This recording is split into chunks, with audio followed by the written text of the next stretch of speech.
La Biblia es brutalmente honesta cuando se trata de revelar la maldad humana.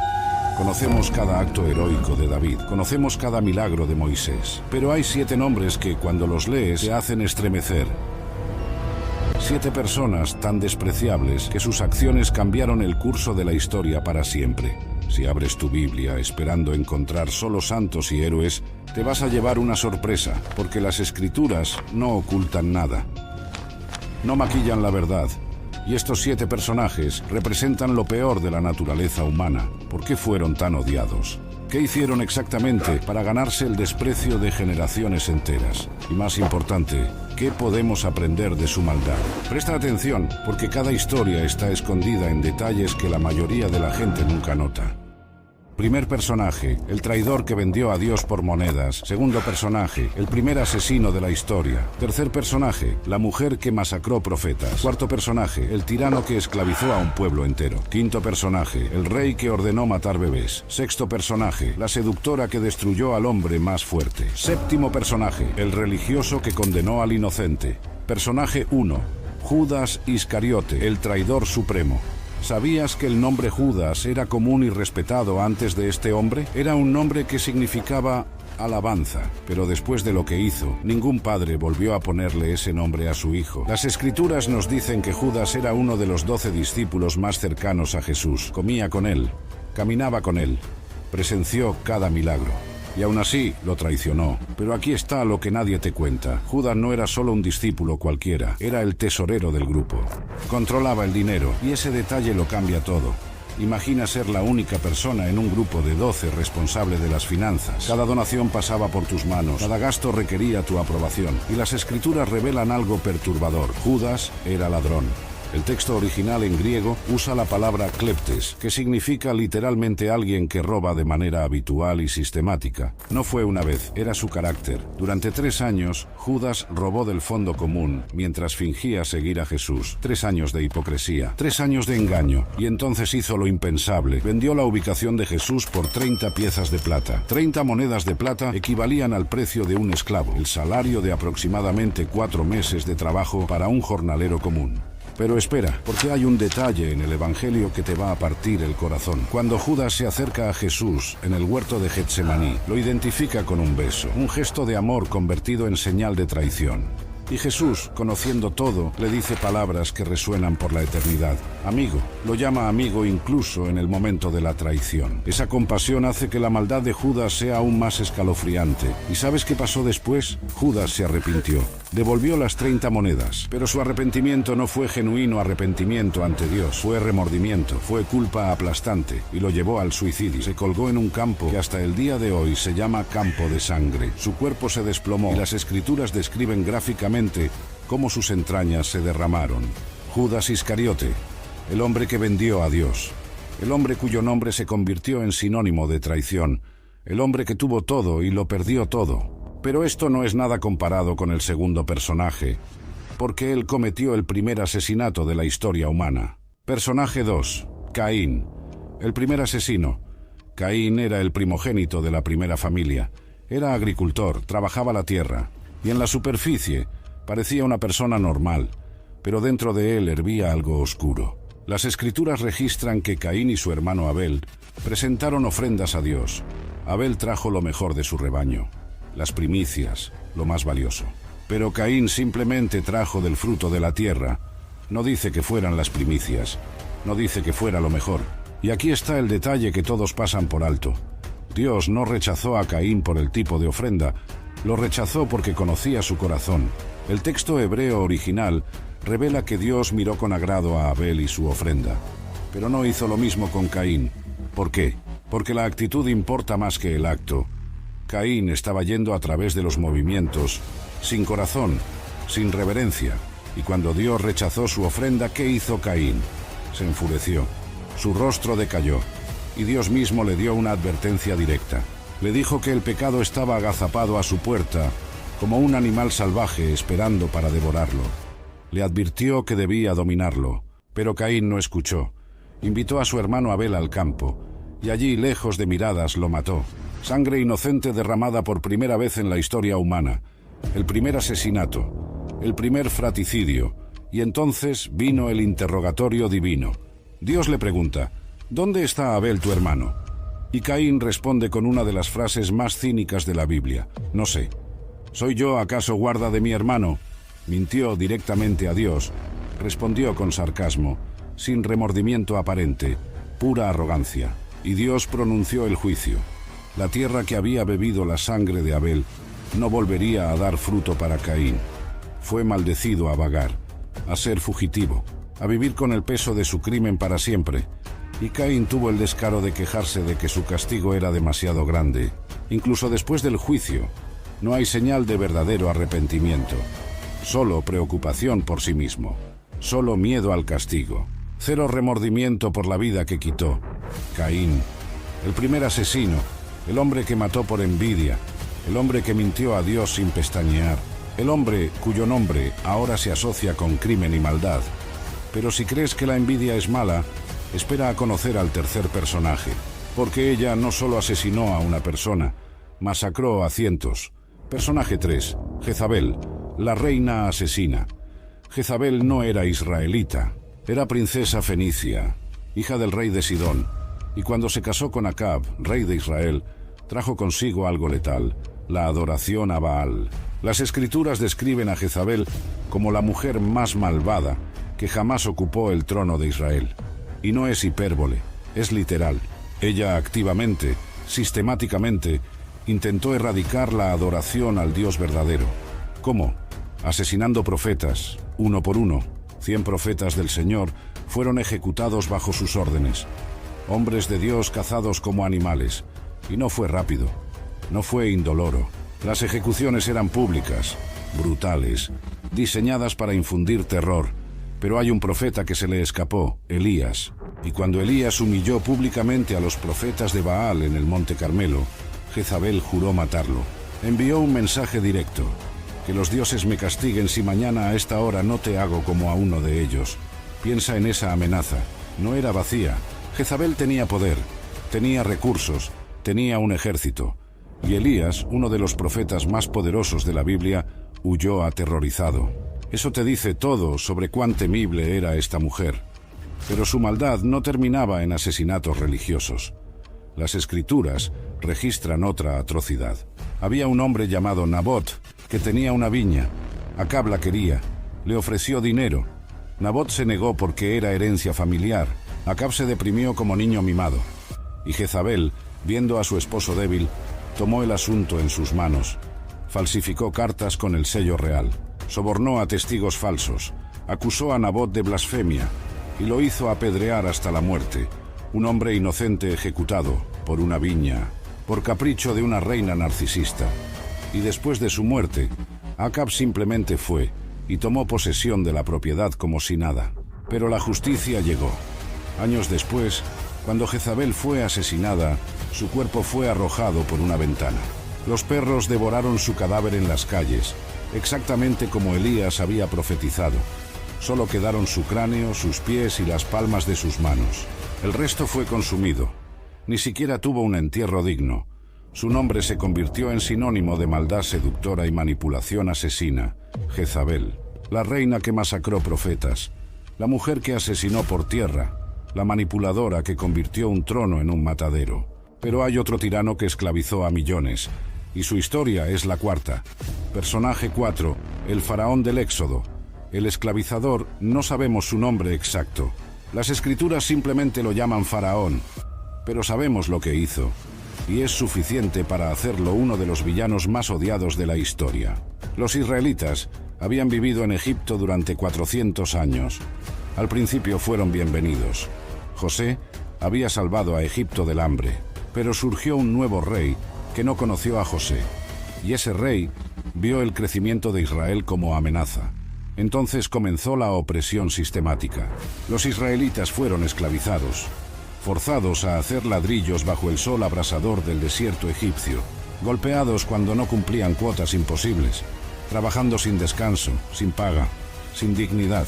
Las escrituras describen que los capataces egipcios los afligían con duras tareas. La palabra hebrea usada implica trabajo diseñado para quebrar el espíritu, no solo el cuerpo, el alma misma.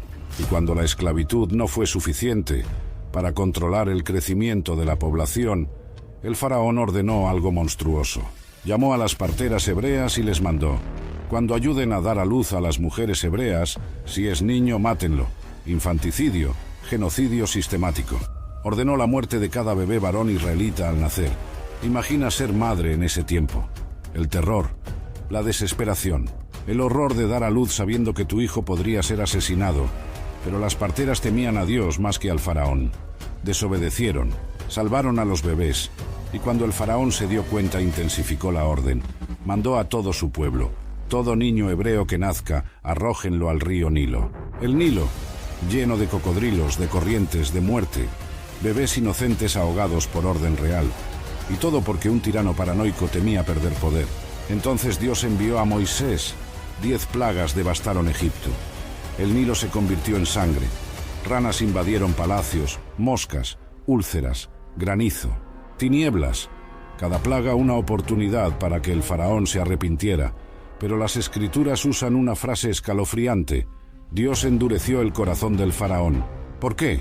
Porque el faraón ya había endurecido su propio corazón tantas veces que Dios simplemente confirmó su elección. Y vino la 10ª plaga, la muerte de todo primogénito egipcio. En una noche, cada familia perdió a su hijo mayor. El llanto fue ensordecedor, y finalmente, el faraón dejó ir a Israel. Pero incluso entonces no aprendió. Persiguió a Israel hasta el Mar Rojo, y allí, en las aguas, su ejército entero fue destruido. Carros, soldados, todo tragado por el mar. El faraón, el esclavizador de millones, el asesino de bebés, el tirano que desafió a Dios y perdió todo. Pero hay otro rey que también ordenó matar bebés, y él es el 5º en nuestra lista. Personaje 5. Herodes el Grande, el infanticida.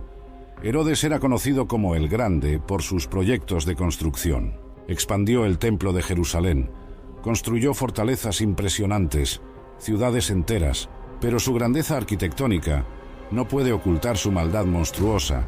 Era un rey paranoico, obsesionado con el poder, tan inseguro que mató a su propia esposa porque sospechaba conspiración. Mató a 3 de sus propios hijos porque temía que lo derrocaran.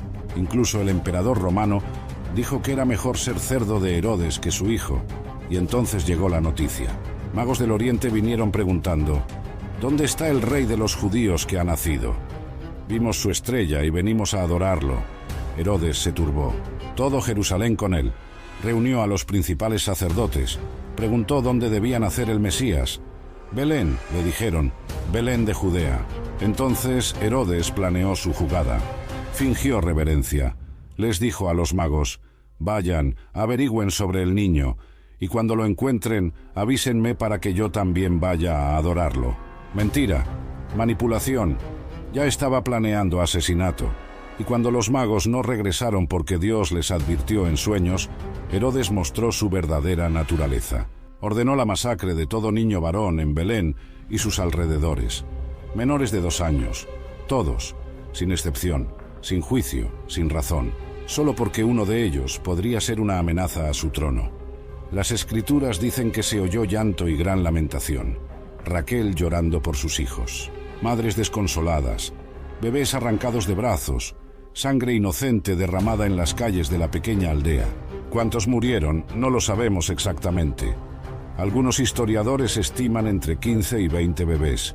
Belén era pequeña, pero no importa si fueron 10 o 100, cada vida era preciosa, cada madre quedó destrozada, y todo fue en vano, porque Jesús ya había escapado. José había sido advertido en sueños y huyó a Egipto. El plan de Herodes fracasó, pero los bebés muertos no resucitaron. Herodes murió poco después, de una enfermedad horrenda que los historiadores describen como putrefacción de órganos internos, mientras aún vivía. Murió en agonía, solo, odiado, su nombre manchado para siempre. Herodes el Grande, el constructor de templos, el asesino de bebés, el rey tan paranoico que prefirió matar inocentes antes que arriesgar su poder. Pero el 6º personaje usó una táctica diferente. No violencia directa, sino seducción letal. Personaje 6, Dalila. La seductora traidora Dalila no era israelita, era filistea, enemiga de Israel. Y cuando los líderes filisteos descubrieron que Sansón, el hombre más fuerte de Israel, estaba enamorado de ella, vieron una oportunidad. Le ofrecieron dinero, 1.100 piezas de plata de cada uno de los 5 líderes. En total, 5.500 piezas de plata, una fortuna astronómica, el equivalente a años de trabajo para una persona común. Y Dalila aceptó traicionar al hombre que amaba por dinero. Su misión era simple pero cruel: descubrir el secreto de la fuerza de Sansón. Las escrituras registran que Dalila lo presionó día tras día, lo fatigó con sus palabras, usó manipulación emocional. Le decía: ¿cómo puedes decir que me amas si no confías en mí? Si me amaras, me dirías tu secreto. Sansón mintió 3 veces, le dio respuestas falsas, y cada vez Dalila inmediatamente traicionó esa información a los filisteos. Intentaron capturarlo basándose en lo que ella les decía. Piensa en eso. 3 veces Sansón vio que ella lo traicionaba. 3 veces tuvo evidencia clara de que ella estaba del lado de sus enemigos. Y aún así, continuó con ella. Finalmente, presionado hasta el agotamiento, Sansón reveló la verdad. Su fuerza estaba en su cabello. Era nazareo desde el vientre. Si lo cortaban, perdería su poder. Y Dalila, sin dudarlo, lo hizo dormir sobre sus rodillas. Llamó a un hombre para que cortara sus 7 trenzas. Y entonces, cobardemente, gritó: «Sansón, los filisteos están sobre ti». Sansón se despertó pensando que escaparía como antes. Pero esta vez era diferente. Su fuerza se había ido. El espíritu del Señor se había apartado de él. Los filisteos lo capturaron, le sacaron los ojos, literalmente lo cegaron, lo encadenaron con grillos de bronce y lo pusieron a moler grano en la prisión como animal de carga. El hombre más fuerte de Israel, reducido a esclavo ciego, humillado, quebrado, todo porque confió en la mujer equivocada. Y Dalila recibió su pago de sangre, 5.500 piezas de plata. Las escrituras nunca dicen que ella sintió remordimiento. Nunca la vemos arrepentida. Solo cuenta el dinero mientras Sansón sufre en oscuridad. Dalila, la seductora que vendió a su amante. La mujer cuyo nombre ahora significa traición femenina. La traidora que destruyó al más fuerte por plata. Y ahora llegamos al 7º y último personaje, el religioso que condenó a Dios mismo. Personaje 7. Caifás, el religioso asesino. Caifás era el sumo sacerdote, el líder religioso más importante de Israel, el hombre que supuestamente representaba a Dios ante el pueblo. Pero cuando Dios vino en carne, Caifás conspiró para matarlo. Las escrituras registran que Caifás presidió el juicio ilegal de Jesús. Ilegal porque se hizo de noche, ilegal porque buscaron testigos falsos. Ryan Reynolds here from Mint Mobile. I don't know if you knew this, but anyone can get the same premium wireless for $15 a month plan that I've been enjoying. It's not just for celebrities, so do like I did and have one of your assistants switch you to Mint Mobile today. I'm told it's super easy to do at mintmobile.com/switch. Upfront payment of $45 for 3-month plan, equivalent to $15 per month required. Intro rate first 3 months only, then full price plan options available. Taxes and fees extra. See full terms at mintmobile.com. Ilegal porque el veredicto ya estaba decidido antes de empezar. Trajeron testigos, pero sus testimonios no concordaban. Uno decía una cosa, otro decía otra. Las contradicciones eran obvias, pero a Caifás no le importó. Estaba decidido a encontrar alguna excusa para condenar a Jesús. Entonces Caifás mismo interrogó a Jesús. Le exigió bajo juramento que dijera si era el Mesías, el Hijo de Dios. Y cuando Jesús respondió afirmativamente, Caifás rasgó sus vestiduras, gritó: «¡Ha blasfemado! ¿Qué más necesidad tenemos de testigos?». Rasgó sus vestiduras, algo que el sumo sacerdote tenía estrictamente prohibido hacer, según la ley de Moisés. Pero en su celo por condenar a Jesús, Caifás violó la misma ley que supuestamente defendía. Y aquí está el detalle que te va a partir el alma. Meses antes de este juicio, Caifás había dicho algo profético sin darse cuenta. Dijo: «Conviene que un hombre muera por el pueblo, y no que toda la nación perezca». Estaba justificando el asesinato de Jesús por razones políticas. Pero sin saberlo, estaba profetizando exactamente el plan de Dios. Un hombre moriría por el pueblo. Jesús moriría para salvar a la humanidad. Caifás pensaba que estaba protegiendo su poder, protegiendo su posición, protegiendo la paz con Roma. pero en realidad estaba cumpliendo el plan divino de redención. Después del juicio, entregaron a Jesús a Pilato. Caifás y los líderes religiosos gritaron: «¡Crucifícalo! No tenemos más rey que César». Rechazaron a su propio Mesías. Eligieron al emperador romano sobre el rey de reyes. Y cuando Pilato preguntó qué mal había hecho Jesús, no pudieron responder con evidencia real. Solo gritaron más fuerte, presionaron, amenazaron, hasta que Pilato cedió. Caifás consiguió lo que quería. Jesús fue crucificado. Pero su victoria fue hueca. 3 días después la tumba estaba vacía. Jesús resucitó, y el cristianismo que Caifás intentó aplastar explotó por todo el mundo. Caifás, el sumo sacerdote que condenó a Dios, el religioso que usó la ley para asesinar al legislador, el líder que eligió poder político sobre verdad divina. Ahora vamos a revisar los 7 personajes más odiados de la Biblia y lo que cada uno representa. Primero, Judas Iscariote, el discípulo que caminó con Jesús durante 3 años, presenció milagros, escuchó enseñanzas divinas y aún así lo vendió por 30 piezas de plata. Representa la traición en su forma más pura. Segundo, Caín, el primer asesino de la historia, el hombre que mató a su hermano por envidia y luego mintió a Dios sin remordimiento. Representa cómo el pecado no controlado lleva a destrucción. Tercero, Jezabel, la reina que masacró profetas del Señor, manipuló a su esposo y asesinó inocentes por tierra. Representa la maldad seductora y el abuso sistemático de poder. Cuarto, el faraón del Éxodo, el tirano que esclavizó a millones, ordenó infanticidio masivo y desafió a Dios hasta su propia destrucción. Representa la opresión y crueldad gubernamental. Quinto, Herodes el Grande, el rey paranoico que prefirió matar bebés inocentes antes que arriesgar su trono. Representa el egoísmo asesino disfrazado de seguridad. Sexto, Dalila, la mujer que sedujo, manipuló y traicionó al hombre más fuerte de Israel por dinero. Representa la traición íntima y la codicia que destruye vidas. Séptimo, Caifás, el líder religioso que usó la ley de Dios para condenar al Hijo de Dios. Representa la hipocresía religiosa y la religión sin relación genuina con Dios. Cuando examinas a estos 7 personajes, ves un patrón escalofriante. Cada uno eligió su propio deseo sobre la voluntad de Dios. Cada uno tuvo oportunidades de arrepentirse. Cada uno rechazó esas oportunidades. Judas pudo haber confesado en cualquier momento de esos 3 años. Caín recibió advertencia directa de Dios antes de matar.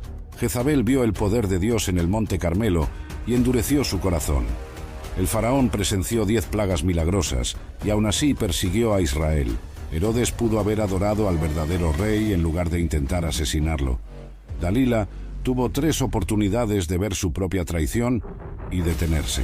Caifás conocía las profecías mesiánicas y eligió ignorarlas. Cada uno tomó decisiones conscientes que los llevaron a ser odiados por generaciones. Pero esta lista no es solo historia antigua, es espejo, porque las mismas tentaciones que destruyeron a estos 7 todavía existen hoy. La tentación de traicionar por ganancia, la tentación de envidia que lleva a violencia, la tentación de abusar poder, la tentación de oprimir al débil, la tentación de proteger posición a cualquier costo, la tentación de manipular para beneficio personal, la tentación de religiosidad sin verdadera fe. Todas estas tentaciones siguen vivas y cada día enfrentamos la misma elección que ellos enfrentaron. ¿Vas a elegir el camino de Judas o el camino de Pedro que negó a Jesús pero se arrepintió genuinamente? ¿Vas a elegir el camino de Caín o el camino de David que pecó gravemente pero buscó perdón con corazón quebrantado? Las Escrituras registran estas historias no para juzgar a los muertos, sino para advertir a los vivos, para mostrarte que el pecado no controlado lleva a destrucción, que las decisiones pequeñas se acumulan hasta convertirte en alguien que nunca pensaste ser. Judas no despertó un día decidiendo traicionar a Dios. Comenzó robando pequeñas cantidades, justificándolo, endureciendo su conciencia poco a poco, hasta que vender a Jesús pareció solo otro paso lógico. Caifás no comenzó queriendo matar al Mesías, comenzó priorizando política sobre piedad, poder sobre principios, hasta que crucificar a Dios mismo pareció necesario para mantener el orden.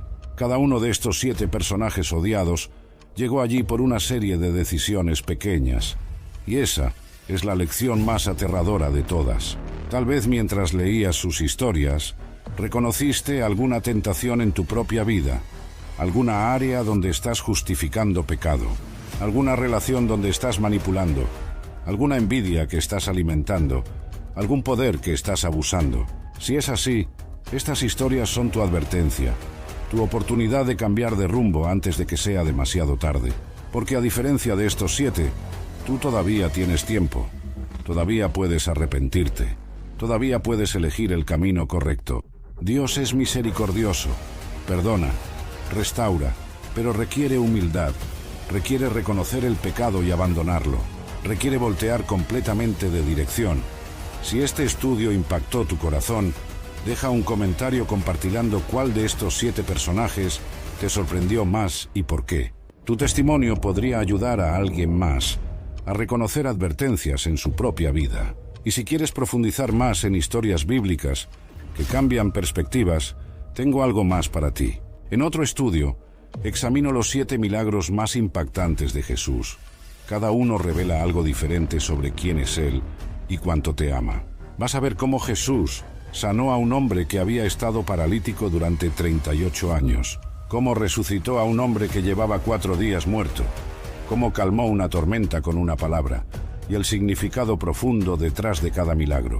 No puedes perdértelo, porque estos milagros no son solo demostraciones de poder, son revelaciones del corazón de Dios hacia ti. Bendiciones para ti y tu familia. Que el Señor te guarde y te guíe en toda verdad.